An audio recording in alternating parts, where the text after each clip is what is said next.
Yeah!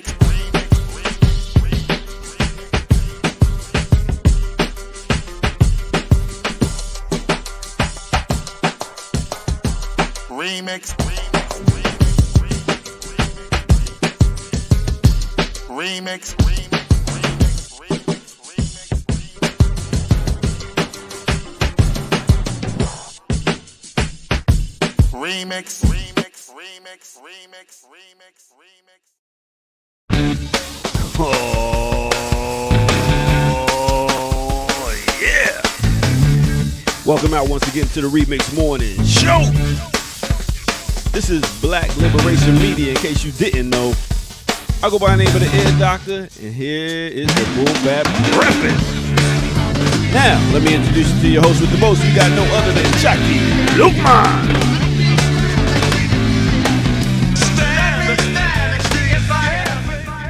Can I stand next to your fire, Jackie?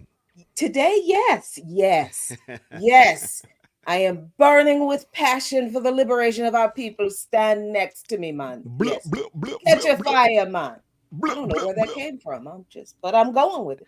Especially when it goes from Jimmy to Bob Marley, I like it. Yeah, I dig it. Same vibe in my heart. That's Hey, you ain't lying. Especially when you talk about even, I don't want to say alternative music, but not especially not Bob Marley, but and then I guess especially not Jimmy. So let me just shut up and rewind. Okay. Good idea. Whoa. How you doing today, though? I'm doing okay. It's I'm still trying to figure out what my body decides it wants to do. I mean, I went to my dad's this past weekend for his birthday down in Fayetteville. After the live, the remix live, which was great, was so great. It was so much fun. Yeah, the people, y'all are lovely. So yeah, we're gonna have to do that again because we had fun doing it. I finally met Jackie in person, man. It was yes. And I was social. I took all my meds that day. Yeah, we got to chill out at the crib and really get to know each other, talk, have conversations. Kicked it with my sister. It was great, man. It was dope. Your sister is so sweet and wonderful. Y'all sure y'all came from the same people? No, she's adopted. Oh, no, are you sure you're not the one that's adopted? You know what's funny about that? Oh, no. Oh no! You know what's funny about that is my parents were like on some Black Power shit before they was calling it Black Power, like on some liberation shit and really like doing like they were before it was Martin Luther King birthday celebrations. They was already doing a Martin Luther King breakfast and celebrating. They used to have foster kids. They used to do stuff for the community. And look what I'm doing now. I can imagine they like, yo, you doing your thing, son. Appreciate it. So, that's nice. I agree. So, you're making moves out here, and you're doing stuff for the people, especially for the youth, and yeah, I definitely salute you for that. So yeah, as much of a hard time as I give you. yeah. You know, I need it. I need y'all to stay, vigilant. Is that the word? What did you put an A in front of vigilant? There's no vigilant. Oh, okay. I thought you said a vigilant. Like you could use that word though. There's more to go around. There's more vigilance to go around. Spread the vigilance. We just got a text. Kim is on her way, so I guess she was working hard last night or something. Sir. Yeah. Hey, how's McCaffrey back there? I mean, damn. We don't recognize McCaffrey in this house. All right, you're right. We don't recognize him. We don't, not McCaffrey, not McDonald's, not Mc. Got you. All right, how's Leviticus? Leviticus.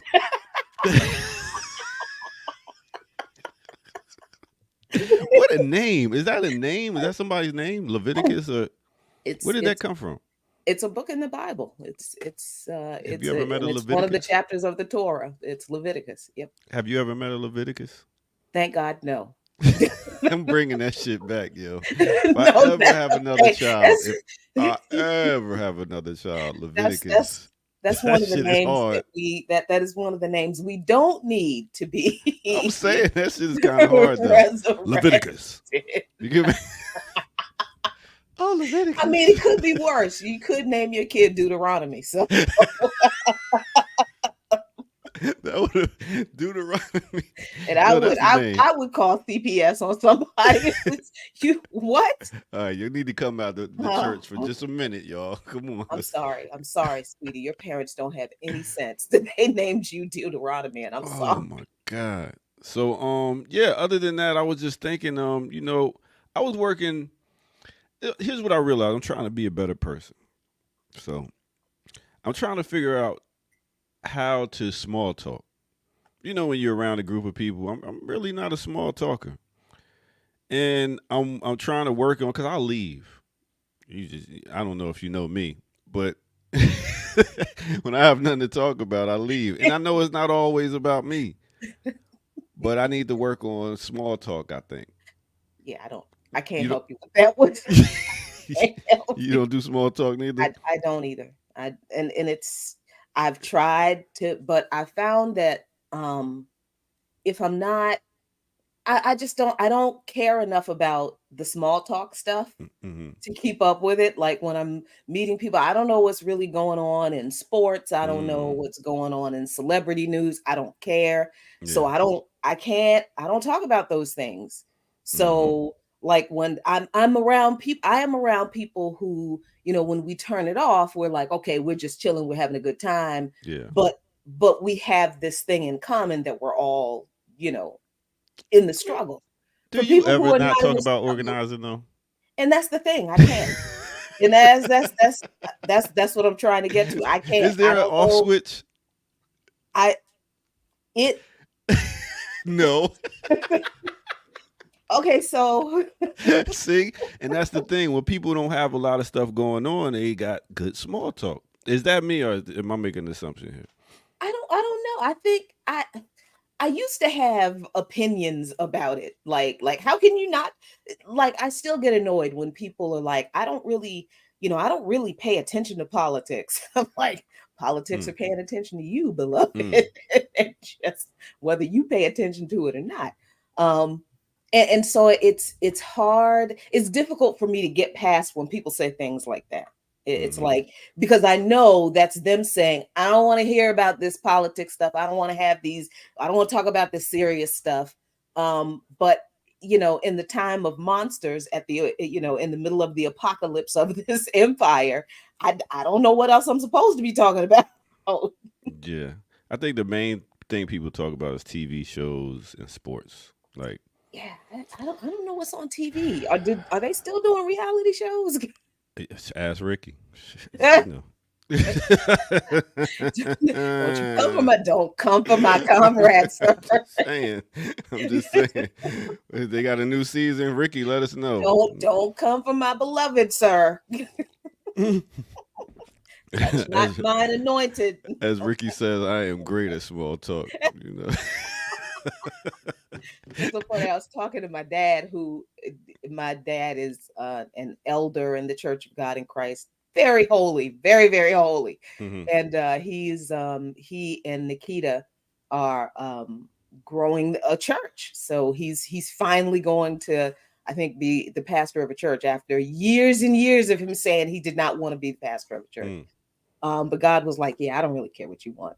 I know what I need to do with you. So we were talking this this weekend, and we were talking about all the scriptures that people get wrong, and that touch Mm. not mine anointed. That's one of the ones that had us both cracking up, because they're Touch like, not mine anointed. "Yep, there's a scripture in the Bible that Break it down. stupid Christians use." Damn, Um, don't call them stupid, Jackie. Come on. no, because they are. I'm Okay. sorry. It's just that. Say See, less. see, see. Say more. I can call my people whatever I want. Okay. Okay. Instead of Right? say less, say more. Continue. My Yeah. bad. So people use that scripture to claim that you can't criticize the pastor because Mm. allegedly the pastor is anointed by God. Well, yeah, that's not Mm. entirely true because all these people ain't been called by God to explain nothing to nobody. Um, and then it's how people excuse themselves from having principled positions and actually standing up for people who are being misled, lied to, and hurt by the Mm. very people that they're saying, oh, you can't question the pastor because the Bible says, touch not mine anointed. Honey, Hmm. sorry, we all anointed in this faith. But Hmm. if you hurt one of the people, then not only should we be touching the anointed, we should be touching the anointed in the name of the Lord, Mm. really forcefully. See, that sounds like something that came out of the Nicene conference, where it was like, don't question what we got to say, just roll with it. Right? Am I right? I, Mm. I we don't had a mean to bring. great I don't mean to be the history buff that I am no sometimes, but you know. no we had my dad and I have great conversations even when we don't agree on things or particularly spiritual things, but we talked about that, how the Council of Nicene was like just a bunch of white people who were like, look, we're gonna go to war over whether the Holy Spirit is a triune God or if it's just the Holy Spirit, if Jesus is separate, and they were going to go to war over that. They were going to Mm-hmm. kill each other. So these people got together and decided amongst themselves which books of the Bible they would include, which they would exclude to Mm-hmm. keep them from going to war. Didn't Mm. have anything to do with anybody being anointed by God. It was just white people like, how can we use this to control people? Exactly. Book is a weapon. It And yeah, worked. we had a fantastic discussion about that where we didn't agree, but it was okay because but my believe it or not, my dad doesn't know that I use him to sharpen my debate skills. Oh, okay. Okay. Okay. So he gonna learn today if he's watching. Speaking of, No, he's never gonna. No. let me see. Looks like our friend is in the back getting Is she? it together. Let's talk about no other than Kim Brown. About together as it's gonna get. About together as it's gonna Hey, get. Look, I like it. understand. Mornings. I like it. How y'all feel? We feel as good as you. You look like you have more energy than me yesterday. I didn't have a lot. Mm. I think this subdued, nonchalant kind of malaise kind of feeling is appropriate for this day in particular. Oh yeah. I think Black people should just generally be like unconcerned, non-committal, and very unenthusiastic about everything this day. I think we should just all be in our pajamas, just kind of, watering our flowers out front. Everybody's preparing for the big cookout, and folks drive by. Hey, you're not celebrating it? What we celebrate? What are Mm. What we what we celebrating? celebrating? I Have mean, a to difficult what conversation. to what to a dog owner is the 4th of July? Oh, come Like, on. what is the 4th of July to a dog owner? Like it's harassment. It It's is. it's malaise for our canine friends. It is. It is all because this. Malaise. Wow. Learning some shit today. Mm, mm. What is malaise? I'm not never Go look afraid that to up. ask. Huh? you, So you let's break it down. The etymology of malaise, yes. Well, MAL. What is that? Mal means mal is Mild. bad in mal means Spanish. bad. That's right. And Mm-hmm. well, Latin based, yes. But Okay. Mm-hmm. That was so lays, nigga, A's, the A's, in the and days, the A's, lays, the haze, A's. a Yes, bad days. that's correct. Absolutely. Bam! Yes. Thank you. See how that works. I like that. I like that. Y'all hope y'all Maybe. learned something out there. Cause I did. Mm-mm. But So I don't dig it. I don't like I mean I whatever 4th of July. I mean it's a holiday, right? It's a collective day off, or at least it's supposed to be. Though I yeah. would like to shout out all the media workers because no one ever thinks about broadcasters and media workers as those that are conscripted to work on all federal holidays. I can assure you, I have worked many July 4ths, many Memorial Days, many Christmas days, many New Year's days, many Thanksgiving. So I mean, shout out to all the media workers out here because no one gives a fuck about us Mm. on work on a day like today. So shout out to all y'all. See y'all. Mm-mm. And big up to all y'all trying to go to sleep early tonight. Not gonna Yes, happen. sorry. Take a double dose Fire, of whatever it is you're taking, because yeah, these people, ugh, fireworks, gunshots. It's going down.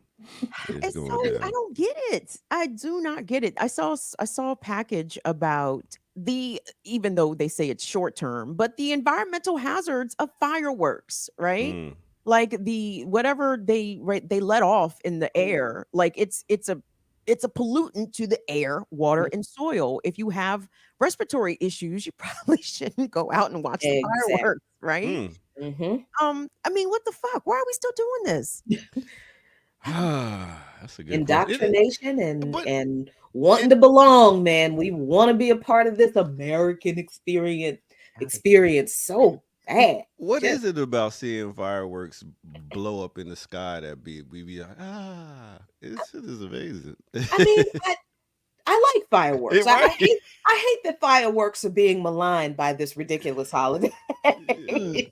Like, but fireworks don't deserve this hate. They They just do though. They absolutely do. Jackie, I know you saw the story of the fire that happened in Southeast. I can't remember the name of the apartment building, but it hmm was some folks with Roman candles. And what happened hmm with the Roman candle? Roman candles shot up onto the second floor balcony, caught the whole roof on fire. The whole building had to be closed. People displaced. And fireworks are the cause of fires, are the cause of people losing their digits, their appendages out here, causes like severe burns. Like I mean, they get into all of this, all of the hazards and dangerousness of fireworks. It doesn't discourage anybody. No one is dismayed by none of this information. Mm, Well, I mean, I don't I look at that as people being assholes, really, because fireworks are not the issue. The issue is people losing their digits and setting fire. It's because every year people all over the country look. Children shouldn't be handling fireworks. Mm. Adults should be supervising. Don't hold these things in your hand when you light them off. Don't point them toward people. Don't, and people keep doing it. Yes. And people keep doing it. And it's not the fireworks fault, because mm, people in other countries somehow manage to responsibly, I mean, hell, the Chinese created fireworks, and they always Chinese fireworks. There's fireworks all over the doggone place. And somehow China hasn't burned itself down. You don't hear about a whole lot of Chinese people losing their digits because they're mishandling fireworks because can't nobody tell them nothing. I Listen, mean, so I I agree. don't. I agree. Guns don't kill people. People kill people. I yeah, get it. Like yeah, yeah. I Yeah. agree with that. I get that. But something needs to be done. Yeah, I And want to see the number of how many places get caught on fire by tomorrow. I oh, know. even Yeah, before tomorrow, because people been shooting off these fireworks yeah, they days in was last advance, night right? for like Last crazy. night, the night before, they've been Yeah. shooting them off for so yeah, I would be curious the whole week of 4th of July. What does the building fires, how does that break down statistically? And I'm sure I'm be fairly certain that somebody keeps track of that information. And there's a social media influencer, a younger guy named Kai, and he got a bunch of viewers and stuff like that. And he just had his room filled with fireworks and then lit the room up. What a And fucking the whole idiot. room, but it was a fake prop where they made a fake room and did it. So now you got a lot of people that don't know this Exactly. that's gonna Exactly. be at home lighting fireworks in Exactly. their house. They're gonna be I'm like, burning their house down, like, and this is why you have to supervise your children on the internet. Like, you can't just let yeah, I mean, you can't just get a baby the phone and just let the baby have the phone. Like, no, no, no, no. This is why children need to be supervised when perusing the internet for reasons exactly like that. hmm, And it strikes me that and I say that we don't hear about a lot of this happening in other countries. I say that with a little bit of hesitancy, because I recognize that we don't hear about what happens in other countries just generally, right? But other countries have their Independence Day celebrations. They're real, and like the real working class people of the country celebrating independence from imperialism. mm, And they have fireworks, and fireworks all in the streets, all over the place, national celebrations, local celebrations. But I think that when we see a difference in the way just the people handle celebrations and handling, things like fireworks. I think it matters when the country has a strong sense of collectivism, and the people feel like they are a part of a community of people. They're not just individual citizens who are who are just there out for themselves. So I feel like when you live in a society where you're a part of a community and you care about the other people in your community, then you're going to be more responsible and more careful with your community, right? So you're not going to do dumb shit that's going to endanger or harm the other people in your community, because you recognize you're not the only person who's celebrating. You're not going to be the only person impacted if you do something stupid. Other people in your community are going to suffer. So people in other countries, particularly socialist countries, revolutionary countries, have a greater sense of community than we do here. So this is why a lot of people, regardless of how much you warn them about the dangers to other people of being irresponsible with fireworks, weapons, they do it anyway, because because Americans believe that their right to do what they want supersedes everything else in this country. Where in some other countries, the exact opposite is the truth. It's our independence. Yeah, I would love to do this myself, but man, if I set off these, 20 pounds of fireworks in this densely populated wooded neighborhood, where all the buildings are made from wood, maybe that might not be a good idea. Maybe we should do it somewhere else. Yeah, so y'all chill the fuck out and save those fireworks for Juneteenth. It's funny because a lady, I know, I'm just playing. A lady in line asked me, she was like, "So what do you think about this July 4th? Isn't our independence Juneteenth?" And I thought about it, I was like, some would say that. Some would say that. So I guess now Black Americans got 2 Independence Days. Woo. You better go back and re-listen to Fred Douglas out here to what the slave is a 4th of July. Who had Hey, we celebrated it like we got it. Let's not playing cookouts. Well, not you. I'm talking about the majority out here are Black Americans. They out here celebrating. So they got 2 Independence Days now, but they don't. No, they don't even have one. They definitely don't have two. I'm sorry. A lot of Negroes went to work on Juneteenth. What? That doesn't sound like freedom. For real. The fuck? Oh my We God. have no days under capitalism. We don't have no freedom days. Like let these federal holidays remind a lot of hourly workers, of which I definitely have been one many times. You better catch your ass to work on these holidays under capitalism. Who the holiday for? Salaries and benefits. If you ain't got salaries and benefits, we expect to see you at work on the 4th of July. That's right. All right. Yep. Well, happy 4th I ain't gonna say it when they lied. No. All right, so big up to all. This is like Alice in Wonderland. It's like a happy unbirthday, right? This is like a very happy unbirthday to you, to me, to you. Yes, because why are we not celebrating 4th of July? That's why I came to work today, in protest. Oh, you came late. Did that in protest too. I see. Good job. All right, I guess we go ahead and take a quick break and get back. We got some we got guests coming at 9 to talk about.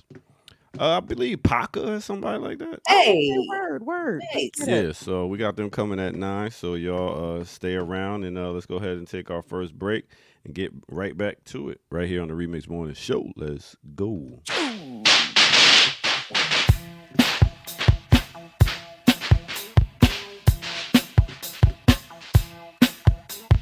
Listen up, y'all, cause this is it. It's Remix Show. Now do that. Shh. Big up, everybody. Welcome out. This is the Remix Morning Show. I go by the name of the Ear Doctor, and thank you all for tuning in. Hit that like button. If you're new to the channel, hit subscribe, and you can know all the dope stuff that's coming your way. Also, go to patreon.com, become a member over there, get footage that's rare. As you've seen, we just put out a clip about the Remix Morning Show live in DC, so check that out, and then you can go check it out on Patreon. All right, with that also being said, share, and care. Anyway, let's talk about it. We was just talking about, the 4th of July, and we was talking about firecrackers. Well, let me give you a little quick history of firecrackers if you don't know. All right, so boom. All right, firecrackers began in ancient China before spreading west, and some say it's first century BC threw a piece of bamboo on fire and exploded with a bang. Bamboo stalks contain air pockets that can expand and blow up in extreme heat. Now, Chinese travelers would carry bamboo on journeys in case they needed to create a loud noise to scare wild animals that came their way. The next majority of development came around 19th century when gunpowder was invented. Look at that. It goes to using guns. Loaded up bamboo stalks with gunpowder create perhaps the world's first manufactured fireworks. Later began using paper tubes as well. And like I said, it was actually made then to ward off evil spirits and celebrate births, weddings, and stuff like that. And then you know what happened? Well, let me tell you some more. Firecrackers became more complex with advanced chemistry. They started in the 19th century adding colors to it, the reds, greens, and different stuff like that. And then it got over to America. And what happened in America? You know what they do in America. Europeans who made their way to America brought fireworks with them. Captain John Smith was saved by Pocahontas, according to legend. Set off fireworks in Jamestown in 1908 on July 3rd. 1776, the day after the Congress voted independence from Great Britain, John Adams wrote a letter to his wife Abigail saying, "Imagine future celebrations of this occasion, and we'll have all types of fireworks and stuff lit off, illuminations and fireworks." So from then, that is what happened. They said, let's light it up and let's celebrate our independence from Great Britain. So there you go. Fireworks, y'all. All right, with that said, let's get back to the Remix Morning Crew. You know how we do.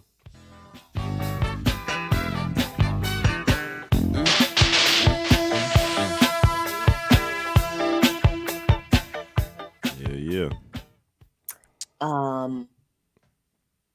Doggone it. I had this last week. Brass construction. Yes, it was brass construction. Okay, that's good. All right. Yes. So that's a little brief history of how it was actually used for other things, and then gets in other people's hands, and next thing you know, you're using the fire guns. You can't give some people a shit, boy. As soon as they get it, they be like, you know what? How can I take over? How exactly? How can I take over? How can I use this as a weapon? So that is it. That's firecrackers, y'all. I guess Kim had to go blow up the bathroom or something. She has some firecrackers of her own. Must we? Must we?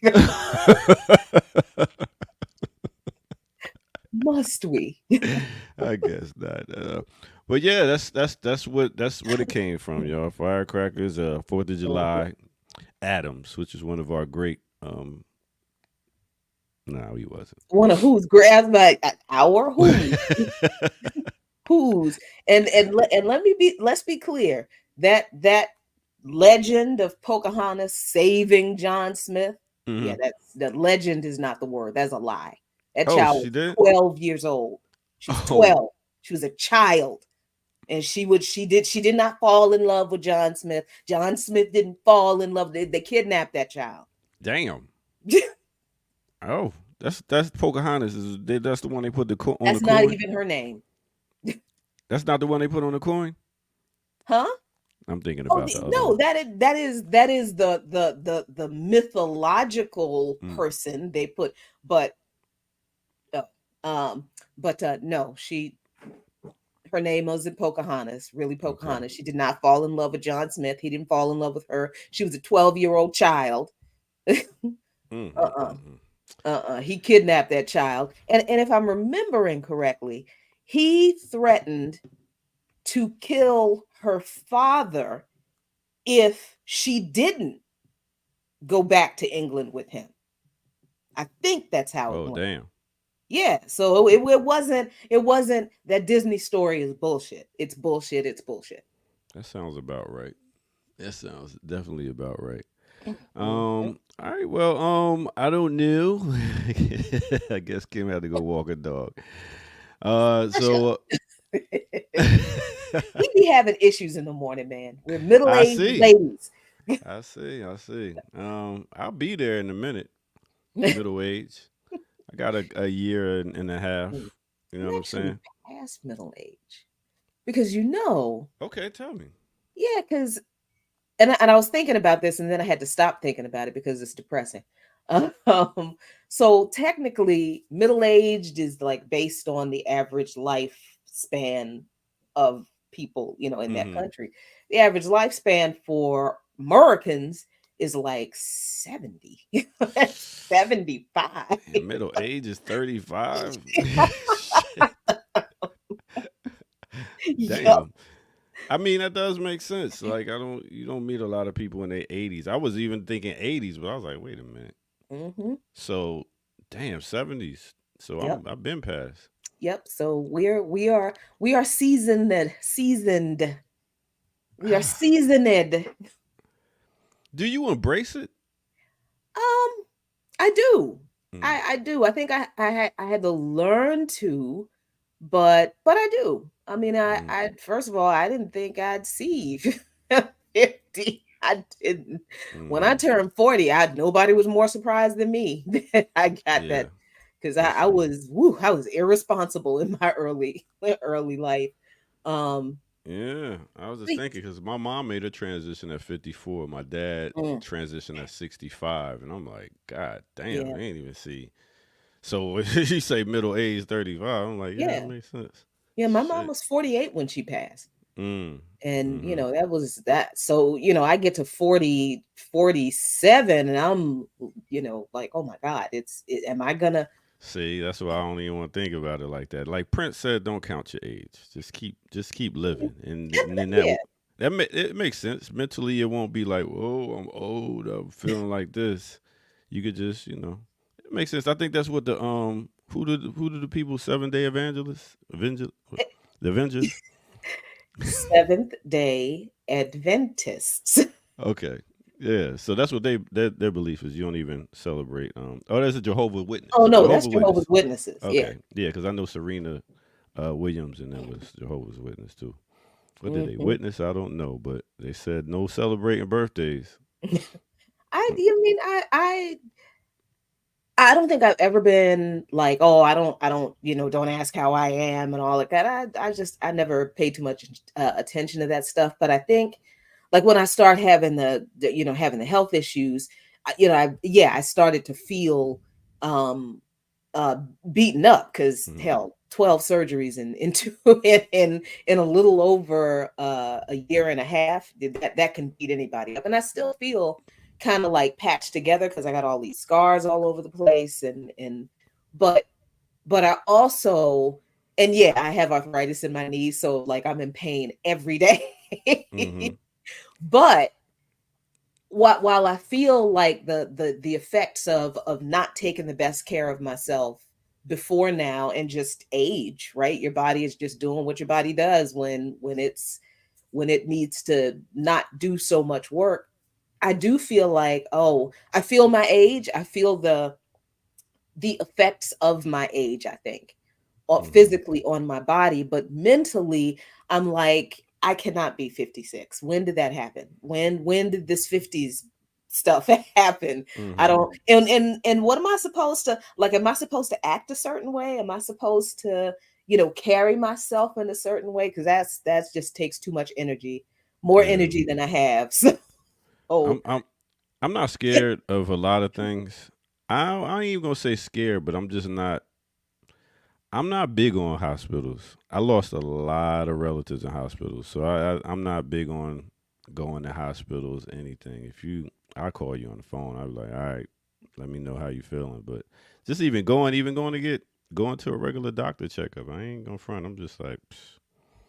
And my sister's like, you're at a certain age now. You need to go. You need to go. I get it, but mhm. I don't need no bad news like on the whiz. I don't I need no mean, bad news.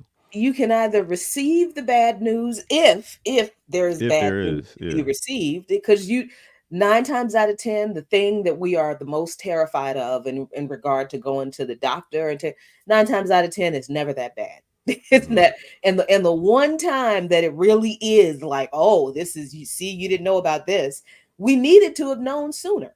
Mm-hmm. Right? Because but we spent all this time, I don't want to go to the doctor because I don't want any bad news. Well, you consider that the worst news that all of us could get is if you die from the thing that you didn't want to know about. Mm.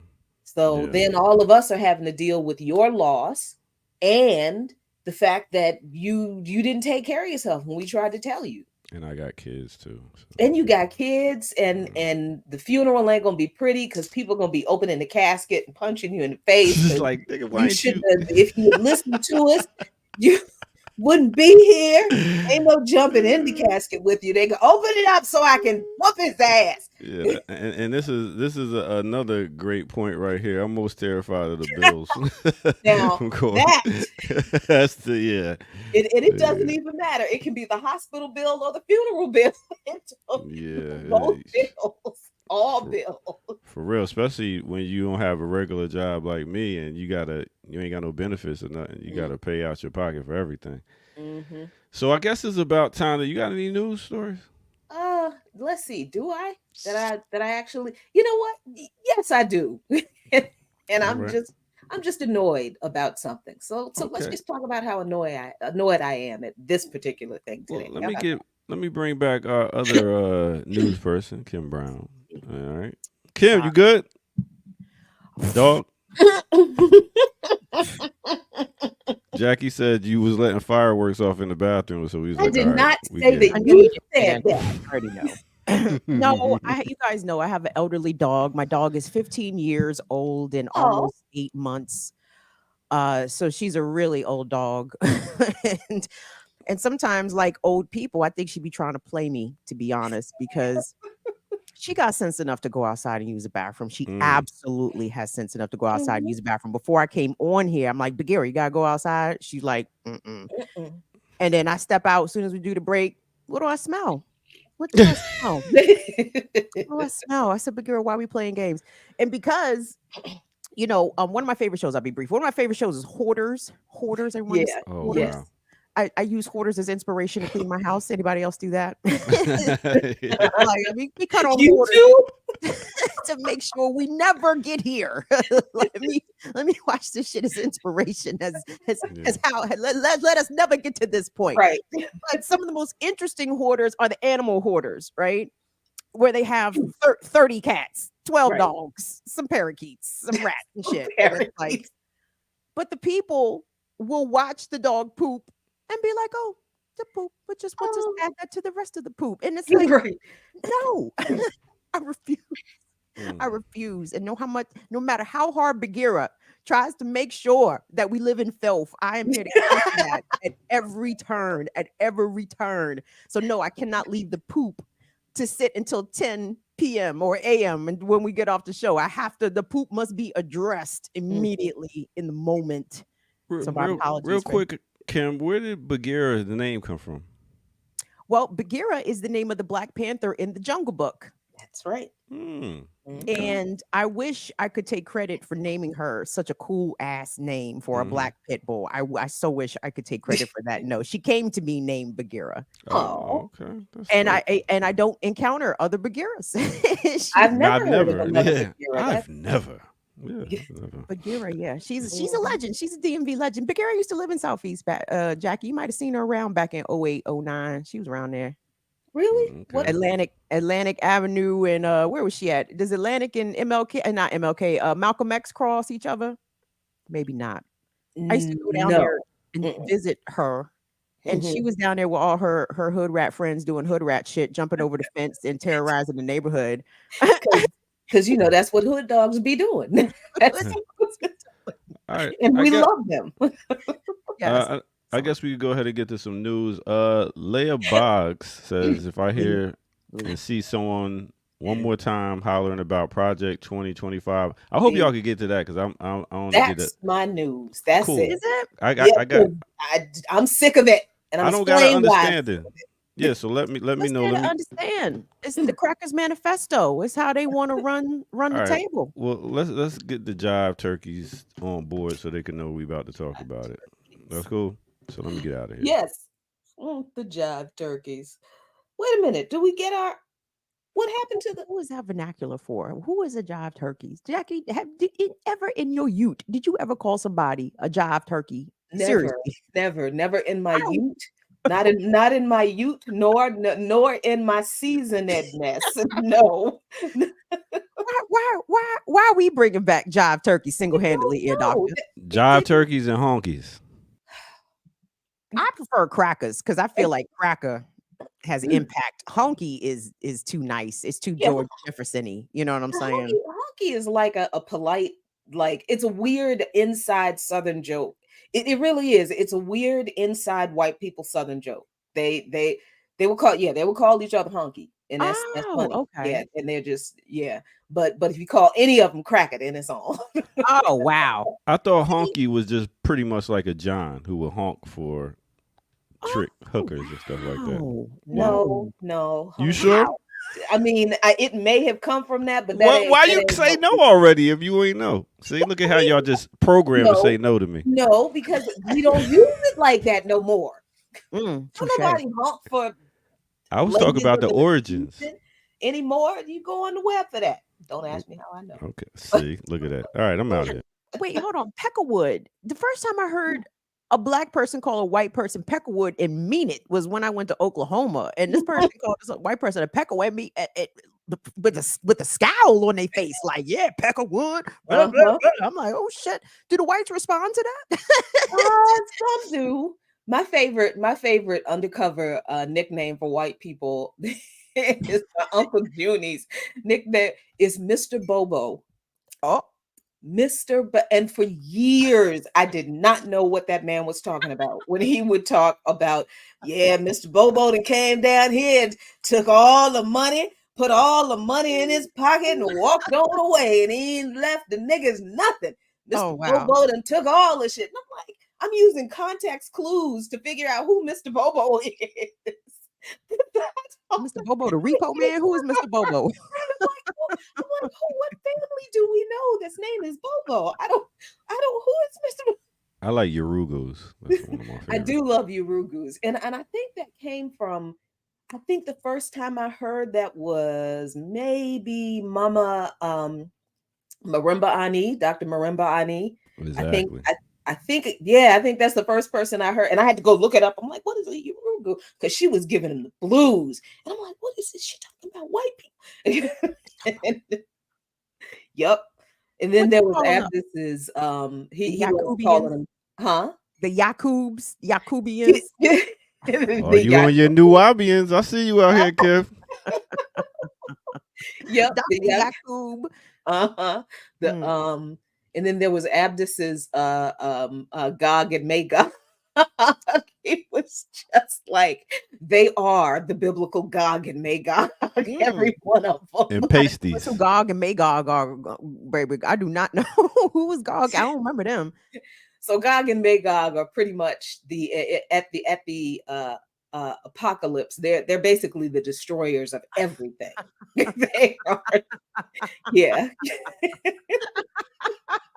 That dude had me cracking up. And he said it in church one day. and it was messed up because our pastor laughed with him. Graylin Hagler laughed with him.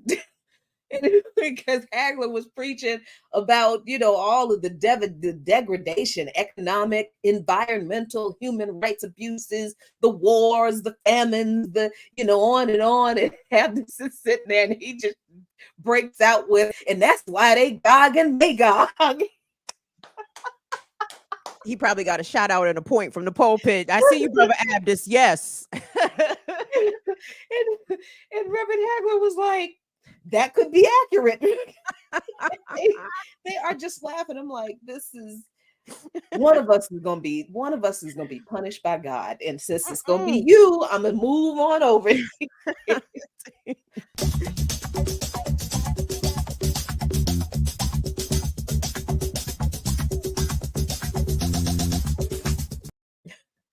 Overseer,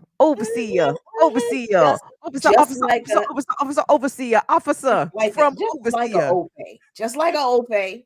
just overseer. Overseer, officer, ear doctor, please. Can you not cite us? Don't fine us. Don't stop and frisk us, please. Mr. Officer, overseer. Policeman. Sheesh. Project 2025. No, Okay, no. okay. All right. Plantation Let me get Rick 2025. James out of my head now. We already know Okay. what role you would have served on Okay. the plantation, I'm sir. And we serious. got like 12 minutes for our guest comes, so just let you Okay. know. All right. So, okay. So, Project 2025.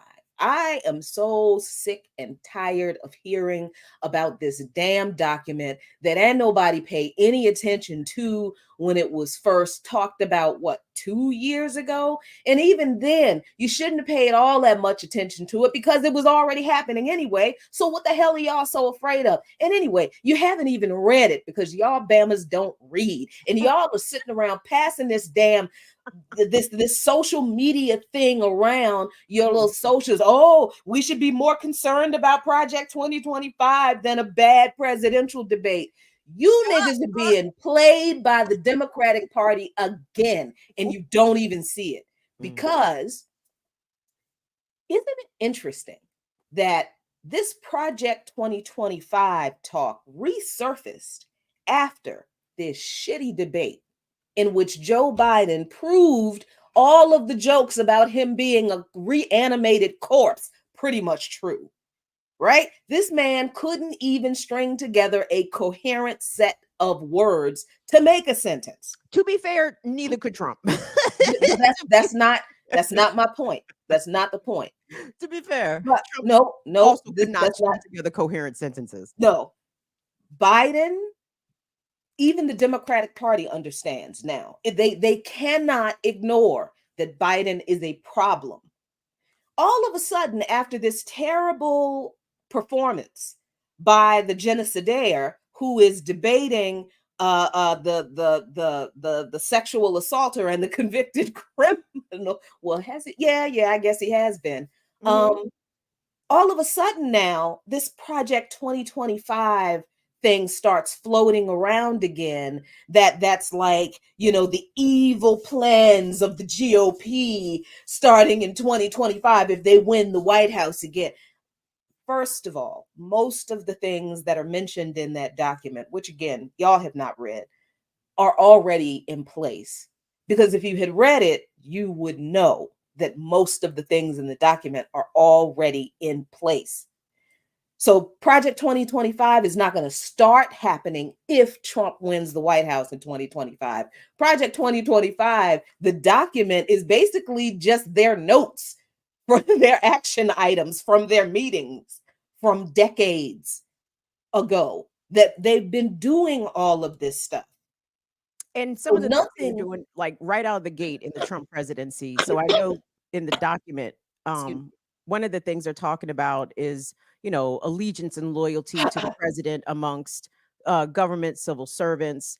And instead of like competency, instead of, let's say people from the EPA or the FDA or fucking NASA for that matter, it doesn't matter what you know under this Project 2025. What matters is your allegiance to the president. So what they want to do is clear out the federal government, I suppose, of all the bureaucrats or the career appointees or the people that are career federal employees, and just bring in folks that have already been pre-vetted and approved by the likes of the Trump apparatus, who are there to show deference and to allegiance to their fervor and not really give a fuck about what the government actually does. So some weeks ago, last week tonight on John Oliver did a deep dive on the Project 2024. I think it was even before the debate, because this has been circulating pretty much this whole year, and it it flares up and goes back down. So I guess after the debate was another flare up point for the Project 2025 discussion. But again, to your point, Jackie, if you were watching the Trump presidency, well, let me tell you, this is what John Oliver, this is a point he makes. He's like, well, you have to figure Trump didn't expect to win the first time. So they didn't really know what they were doing, right? And they were still able to, enact tremendous fuckery. This time they are going to know what they're doing, and right? and So, and I really hate that kind of oh, ridiculous analysis, go because ahead. People keep underestimating the fucking GOP. Like, why do you think they're not organized and they're not ready for whatever? I liberals get on my nerves because as bad as the conservatives are, liberals keep making excuses and providing cover for these people as if they have not out organized the Democrats and the left using the left's own strategies, right? So this idea that Trump didn't expect to win, Donald Trump is not someone who would ever do something if he did not expect to get exactly what he wanted. He has never operated that way. That I don't know where people get this idea that Trump didn't expect to win. Yes, he did. So one of the examples that they use that Trump didn't expect to win is that when the Obama when the Obama White House staff was exiting, apparently Kushner and them was like, "Where y'all going? Like, we need where y'all think y'all going? We need folks here." And the Obama folks was like, "No, nigga, you got to hire your own people." And they was like, "Word." So Well, no, it's that sort of, I guess, initial disconnect about how government works, right? Not about how business, not about how, political, parties work, about how actual government works. Since these people never, the Trump faction specifically, never are not government people. They're party but people, right? no, I don't think they're not party people either. They're individual narcissists who use the political party to get the presidency for Donald Trump. This Mm-hmm. this because Jared Kushner didn't know how the changing of administrative staff works in a presidential election. That to me doesn't translate that Trump didn't expect to win. That to me translates into Jared Kushner is an idiot. Yes, But along that with his doesn't father-in-law, but that along does with not the whole slot of them. but that does not mean that Trump did not expect to win. That doesn't equate to me. That's not that's making an observation that yeah, these people don't know anything about how things work in this area, but that doesn't mean that Trump did not expect to win. He wouldn't have ran if he didn't think he could win. And he came out of the gate understanding the people who he knew were going to vote for him better than the Democrats did. Way better. Mm-hmm. Because he knew exactly what to say to those people and knew that he wouldn't have to deliver on anything. So when Trump said when he was running, I can shoot someone in the middle of Fifth Avenue and not lose a voter, he meant it. He understood the people who were watching him. That's who he talked to. He knew he was going to win.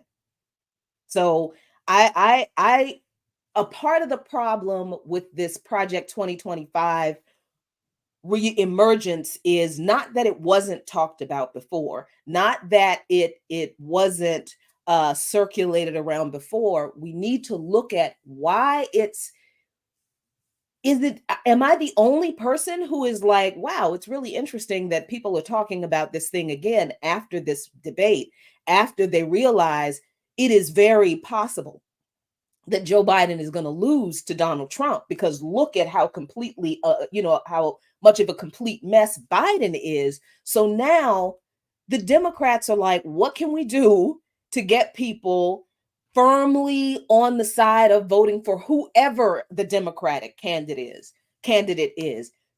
Trump terror isn't going to work that much anymore. The Putin terror is kind of played out.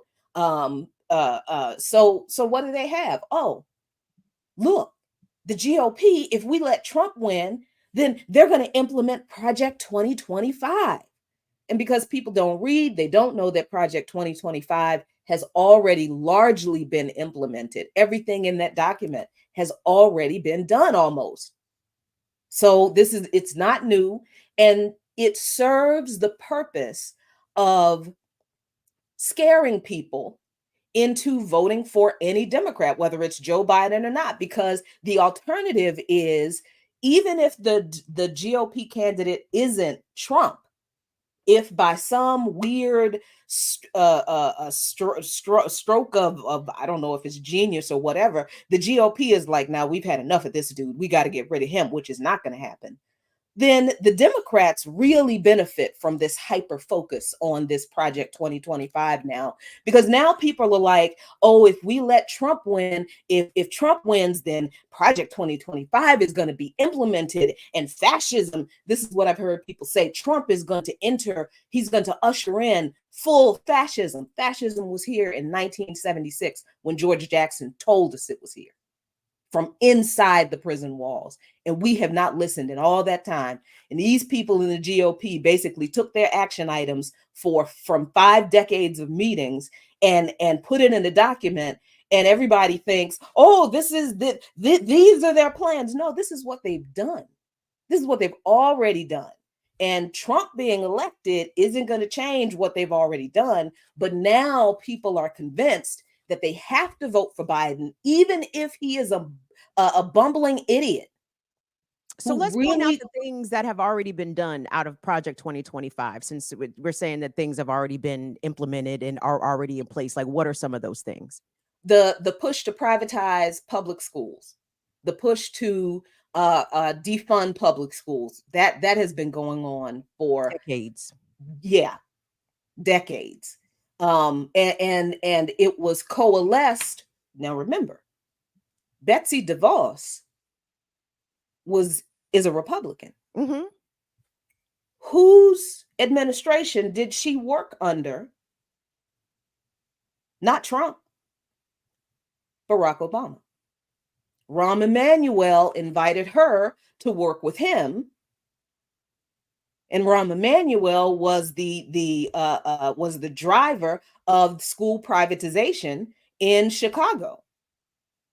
So the other thing that bothers me about this hyper focus on Project 2025 is not just that, this is very convenient for the Democrats, that this is fear mongering of the GOP, which I'm not saying that we shouldn't be afraid of what they do, but it's already been done, a lot of it. But the other thing that really bothers me is that the focus on what the GOP is doing or could do or has done completely ignores the Democrats' role in all of it. Because the GOP didn't do any of these things. They didn't push any of the school privatization at the point of a gun. They didn't push cutting social services benefits for the poor at the point of a gun. They didn't. No, it was friendly negotiations with the Democrats. Not even sometimes negotiations. Sometimes the Democrats are taking the lead on that. Exactly. It is a lot of Black Democrats that I see are the big cheerleaders for school privatization, for charter schools, for school choice. Like there's been a Black Democratic face as part of that program or that, that initiative. So yeah, this is not just the GOP, right? The Democrats have been completely complicit in a large majority of these policies. And I think it's important that folks, I mean, I don't think our viewers think this, but I think people that our viewers know think this, right? All of us know a lot of Biden supporters. All of us know a lot of good, reliable Black Democrats. We got to tell them this, like, hey, all this shit in Project 2025 that you worried about, guess what? Guess who done put that into place? And, just looking at like DC, for example, it was the Emergency Rent Relief Act or something, a program that happens annually where DC residents who are in search of emergency rent aid can go to DC website. It opens up for a brief period and you can apply and try to get some rental assistance. But the problem is there are so many people applying and, it's DC. so people were having a lot of trouble accessing not only the website to apply, but how the money gets dispersed has raised some questions. But you know what hasn't raised questions? The brand new Falcon helicopters that the Metropolitan Police Department just got, and the brand new drones that they just got, that they were so excited to show us. And I'm like, wait a second, people need rent assistance. Why the fuck we got new helicopters? Like, wait, that's my rent up there. Thank you.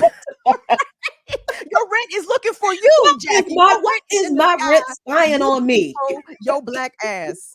The rent done seen Jackie Black ass running down Fort DuPont. Your rent is in the sky looking for you, DC. Yep. But that's what I'm Not saying. Like, this is the shit people need to understand. Like, people need to put these things, our people, like our folks, our extended folks, our greater folks. Like, no, y'all, come on. Just because Project 2025 is the brainchild of the GOP and by extension, Trump and his cronies, doesn't make all the policies put forth in Project 2025 the opposite of what Democrats stand for, right? Because Democrats stand for a lot of the same shit. So, what are we talking about? right. And we are living through a lot of those policies that have already been put in place. Like they talk a lot in the document about voter suppression. Mm, I mean, that's right. that's already Correct. oh, what y'all scared of? Because that's already happening. Would you scared of what's already happened? I mean, I understand fear is an interesting thing, and I understand the spirit world and all that kind of stuff. I'm not saying you shouldn't be afraid of some things, but how you gonna be afraid of what you already living through? Mm. What, I don't understand. I don't understand. I don't understand some of these people just acting as if this document and then this is my last little rant about this thing. If this were not something that had already been basically done, if the GOP had not already successfully implemented many of the ideas in this document, if it was still, in the planning phase and they were waiting until the next GOP candidate wins the presidency before they implement this evil plan, you think they would have released that shit? You think that document would have seen the light of day until after everything had been done? So I kind of Mm. look at it and I'm like, well, if if what is in this document are new things that nobody's ever heard of and a part of this big secret plot that they wanted to keep, they wouldn't have allowed this to get out. The GOP don't roll like that. I So, disagree because putting this into a sports analogy here. So when Magic Johnson used to run the point for the Lakers, Magic Johnson would call out the plays as he's bringing the ball up the court, and people would be like, "Why is he just calling out the plays?" And it's like, can you stop it? It doesn't matter if you know what play I'm about to execute. Can you stop it? Right? So to me, the GOP is like, who gonna check me, boo? Y'all, yes, lay out the plan. Can you beat us? is the question. We don't care if y'all know what the plan is or not. Can you stop it? Can you whoop us? The answer is I'm about to bring back the Y2K scare on y'all what? for all the young people that don't know about it. It sounds like that's what it is. It's like they bringing back something that people don't know about, and like, oh yeah, let's put them in the fear. You remember that? You thought all Mhm. the computers was gonna go down. We was gonna Oh be yeah. lost. All So, because they claim that computer programmers did not anticipate two zeros being at the end of the year. huh? That's How could that's you bas- not? that was basically the fear Wow, that was at the foundation of the whole Y2K fear that I didn't know that. yeah, that the two zeros at the end of the year was like a newish thing since Prince. the advent of computers. Mm, And so because computer program is based on ones and zeros, they were like, Uh, what do you do with these extra zeros? Oh my god, it's gonna oh cause wow, everything to yeah, no, it's they act like and nothing Prince. happened. Prince ain't It do was 1999 like it wasn't coming. Come on. it was like, no, Anyway, turn the computer off. It'll be fine. We will still be here, I promise you. all right. So we'll go ahead and get to another break. I believe we had some guests coming, but CPT. CPT. on this holiday, absolutely. I Mhm. I guess if you Mhm. acknowledge it. Ooh. If you what? Huh? What's that? Huh? All right, we're gonna go to a quick break right here on the Remix Morning Uh-huh. Show. Remix. Yeah. All right, let's do a little remix on the remix right here for you and yours. Let's get it.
All right, let me talk about it.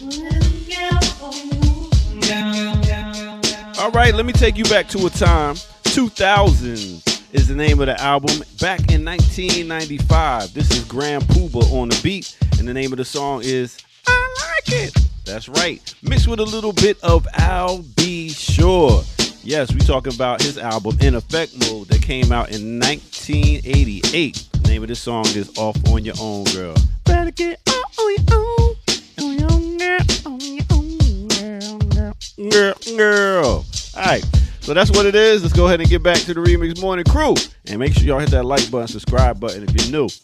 Let's do what we do right here on the Remix Morning Show. Let's go.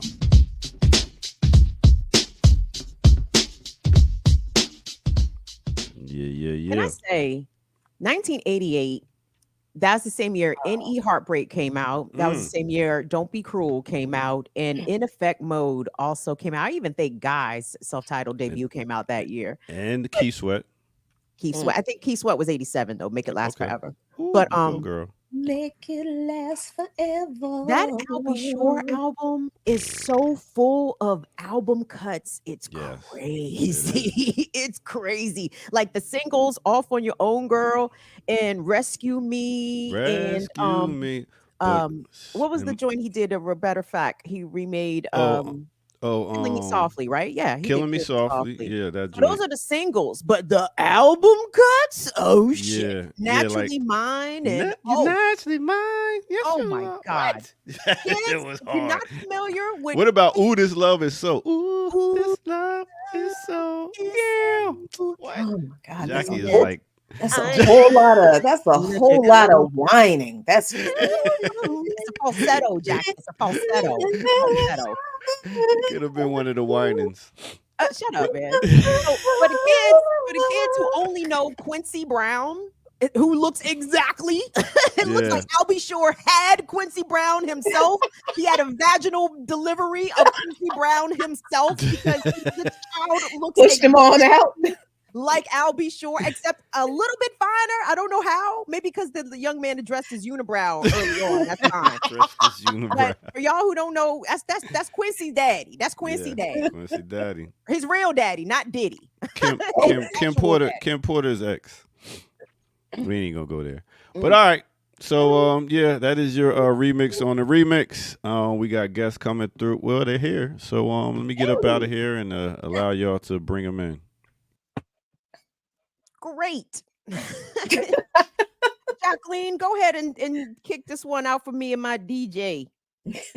Well, thank you everybody for tuning in to the Remix Morning Show. As usual, we've got a great guest to talk about some very, very important things that are going on in the coming days and that you should be aware of. So let's get to it.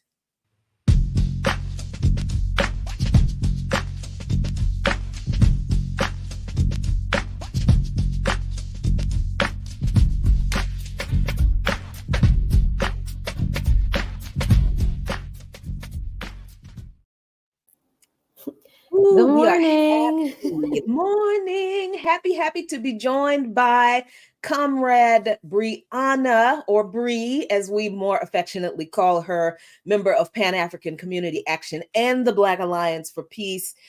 Bree, what's up, comrade? Good morning. Everything is great. Popping in. Specifically to talk about the DC crime bill and the town hall. Yes. So, as Jackie said, remember Pan-African Community Action. We are based in Southeast DC, and we have a host of things going on right now. But the main thing that I'm here to talk about is our town hall that we're planning. It's happening this month on July 13th. And the theme of this town hall is participatory democracy and the DC crime bills. So, in speaking of, as y'all were just talking about, democracy as people in the U.S. would call it, which is just representative democracy, we're trying to model a participatory model of democracy in which people actually can congregate and struggle with ideas and talk about the impact of crime on them and how they feel about the police in their districts and how they feel about the police in their neighborhoods and what they would want in a apparatus that is supposed to protect them. What does protection mean for them? What does it mean? What would you actually feel safe happening in your neighborhood besides what we have right now, which is just surveillance and police suppression and just harassment. Yeah, and according to Kim and the latest news from the MPD, now our rent money and healthcare money is spying on us from the MPD with their fancy new drones and helicopters. So, Bree, what does this new crime bill mean for working class and poor Black people, particularly in the areas of this city that are not yet as colonized as the rest of the city? And I'm just going to call it colonized because gentrification ain't even it anymore. What does this crime bill mean to the folks in what's left of like Black DC, working class and poor DC? Why should these folks be concerned about this particular legislation? Yeah, the crime bill has such an adverse impact on everybody here. And we were talking to a mother that had a few kids at the Juneteenth block party in Southeast DC. And she was saying that like her kid's school doesn't have an admin anymore. Like they don't have an administration staff anymore. So like if you need to like contact the office for the school, it's like the whole process is different. You can't really get in touch with anybody. And it's because they have less money because the police have more money. So she was talking about like how the crime bill was hurting her heart when she heard about it because she knew that these things would affect our teens, our youth that don't have anywhere to go because they're sucking money out of everywhere that they would possibly go, out of anywhere they could go that could get them out of the streets and out of trouble. Those things do not have money, but the police and their toys and their gadgets have money. And the things that they snuck in here are just some kind of just remixed versions of previous crime bills and just reasons to harass. So we talk a lot about the mask bans that got in there because we know that COVID's not over yet. And even if it was, people get sick from other things too. There are other illnesses and diseases that people should cover their mouth and not be breathing all over everybody. So if you want to wear a mask because you got the flu, you got a cold or whatever happened, and you're around in certain areas of DC and you're considered suspicious. We remember Elijah McClain, who was murdered in Colorado by the police because someone called the cops because they said he looked sketchy with his mask on, which he had on because he had blood circulation problems. And the mask is also a compression tool for some people that they need at their face to get cold easily. The mask also helps with that, but that's not what this bill is made to address. It's not made to address any actual root causes. It's made to give the police a reason to harass you. If you hop the fare in DC because you don't want to pay increasing fare costs to get from one part of the city to the other, and the cops during their certain periods of time can stop you at the door and say, you need to give us your information. Where do you live? What's your address? What's your name? And if you don't, we can fine you, which is another way to surveil us. Now they've got more information from you just because you didn't pay $2.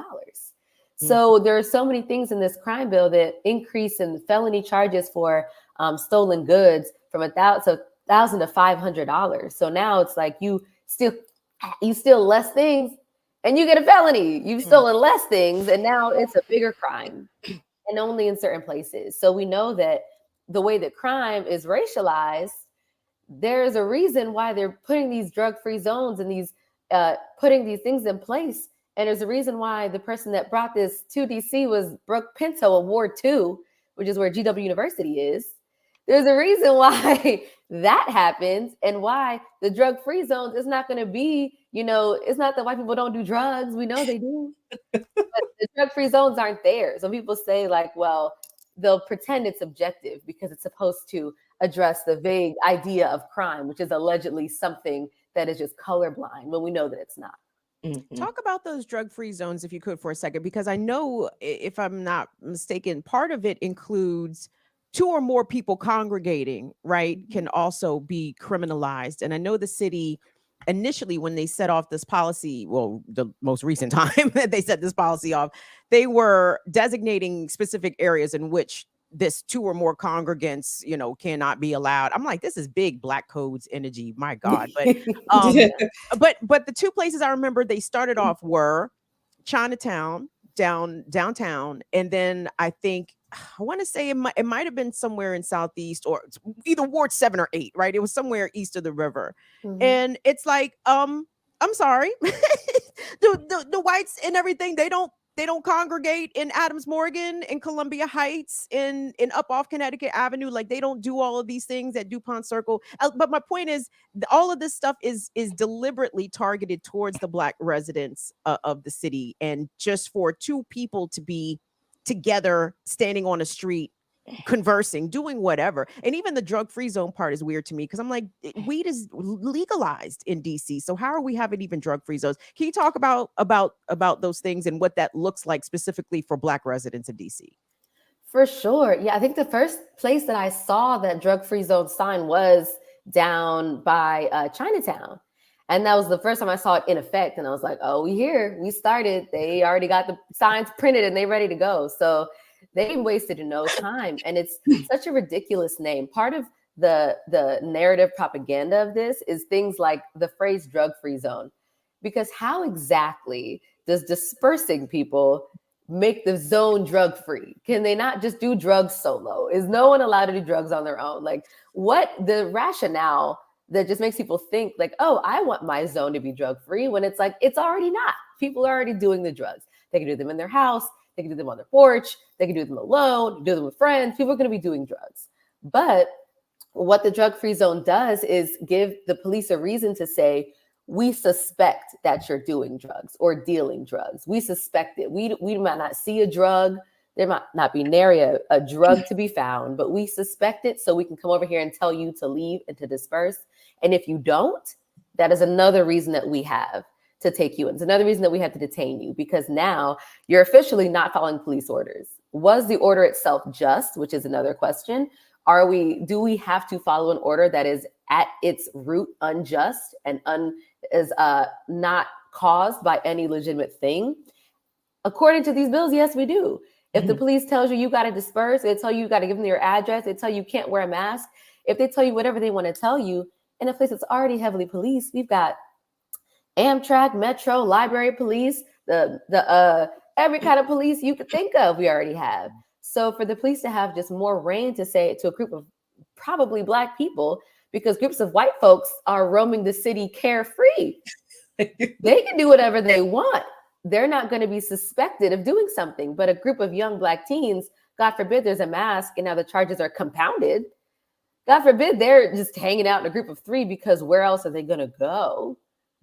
You now have to disperse because we think you could be doing drugs. It's possible. We don't know, but you could be. So leave and go your separate ways. I've seen people having drug-related crises in DC, usually by themselves, and usually completely ignored by any police officers in the area. They don't actually care if people are doing drugs or dying from drugs or in the throes of addiction or houseless. They don't care about any of that. They care about having a reason to look to a group of Black people and say, we think that you are suspicious by default, and we now have the authority to act on that in whatever way we see fit. Yeah, that's big Black code energy right there. And it is interesting that this big Black code energy in this piece of legislation was implemented under a Black female Democrat mayor.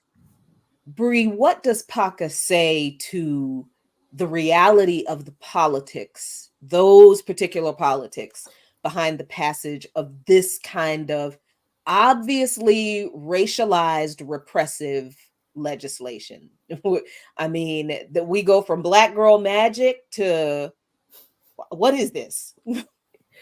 For sure. Remember like Trayon White saying that DC was a war zone, and all of the particular sensationalism of like, oh, you go out in DC, a kid's just gonna steal your car right from under you. They're just gonna kick you out of the car and take it right from under you. Like they're doing this on purpose because, you know, DC, which was at some point Chocolate City, you know, people still think of it in that way, even though we can see in real time the demographics changing. But all these Black faces in political life and in law enforcement that can go in their press conferences and they'll tell you crime is on the rise, or they'll say something even more ridiculous, like this is supposed to keep our young people safe, which is nonsensical, does not make any sense. But they'll put on this airs as if they actually care about Black residents of DC. And if anything that they're doing here is to help us, when it's just so they can have their appointments, they can get in with the people they want to get in with, so they can seem as though they are the objective face of, safety and security in DC. And it's not for us. And we can see that the veneer of representation has broken down so fantastically in DC, in Baltimore, in Atlanta, that I'm hoping, and that we were talking about during this town hall, that people could see that these people are going to criminalize and pathologize you regardless. And they can be white or they can be Black, because they serve the same people and they serve the same interests. And imperialism and corporate capitalism, all of those things don't care if the person spewing them is Black or not. It's great if they're Black. Y'all were just talking about Project 2025, and the previous president of the Heritage Foundation was a Black woman. And they got her kicked out of there because she had the nerve to not be mad enough about police killings. And it's like, they don't care until you say something that they don't really like all that much, and they'll be done with you. But what we can't look to is for a Black person with a suit on in a press conference and think that in any way, shape, or form, that person has our best interest in heart, because they do not. And this bill was passed unanimously.